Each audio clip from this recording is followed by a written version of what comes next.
Hey guys, good morning. This is Ocatgon84 here shooting my very first video for DTube.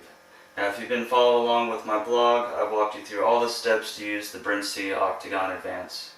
And today is day 21 and we're excited to share with you guys some baby chicks. Now when you first see them starting to hatch out, you'll see a little crack start to form on the eggshell. Don't worry about it. It'll take a few hours once you see that first break through the eggshell for you to actually see the baby chick.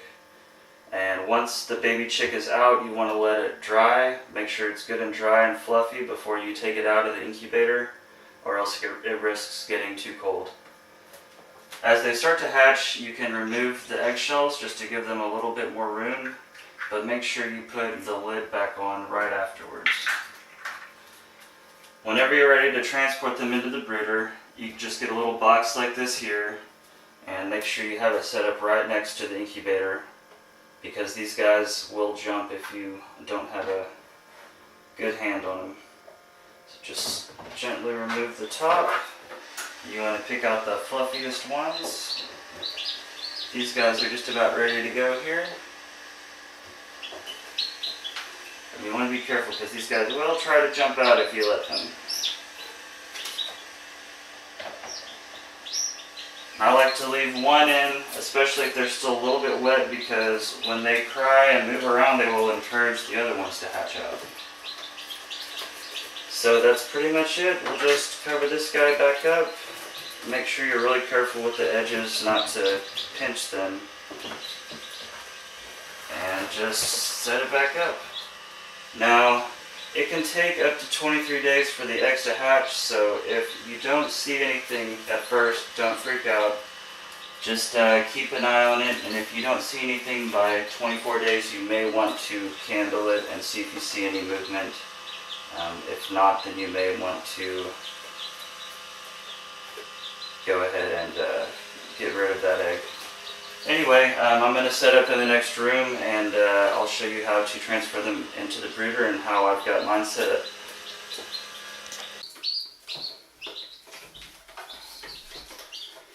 Hey guys, we're here in my spare bathroom where I've got my brooder set up. If you see my blog, I've shown you pictures of how I have mine set up, but I'll walk you through a few features that I use. This is mason jar type water. You can buy these plastic bases at pretty much any feed store, and then you get a 1 quart mason jar with the thinner lid, and it will screw right on there. For my food bowl, I use a glass bowl, and one of the first things you'll want to give your chicks is some good dirt. There's lots of vitamins and minerals in here. It will help them digest their food, and they'll also find little bits of food in here also. Some bits of grass and other things are great too for their first day. Then you'll want to start introducing your conventional feed or seed like I use. This is a mix of chia, millet, and flaxseed, and it's just about the right size for chicks and they love it. It'll be great for them and help them grow faster. Also, the brooder, I'll show you that in a second. We'll go ahead and get these guys in here. You can just take your box and gently let them go in.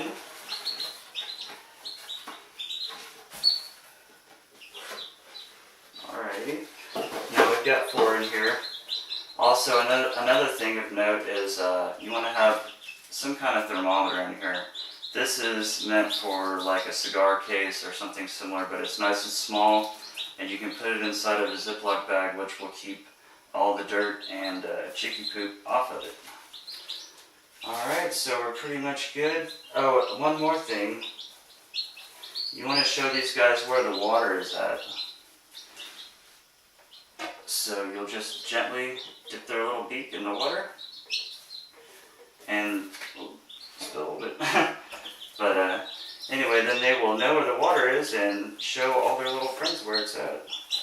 I've got a little ramp up in here into the food bowl with some grass so they can just go in here and kick it around, and they won't knock the dirt around everywhere. Last thing to show you guys is the brooder light. Go ahead and get it plugged in here.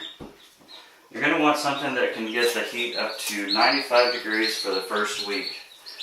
This is a 100 watt ceramic bulb. They're much more inexpensive than the big brooder lights, and they don't put off any additional heat.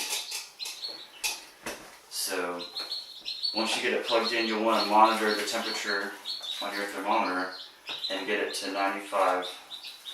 The whole thing doesn't have to be at 95, but there does need to be one warm corner at least where it's 95 degrees. Anyway, I hope this has been helpful, and if you liked watching my video, please subscribe or upvote.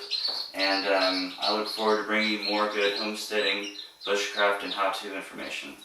Have a good day. This is Rockasani 84 signing out.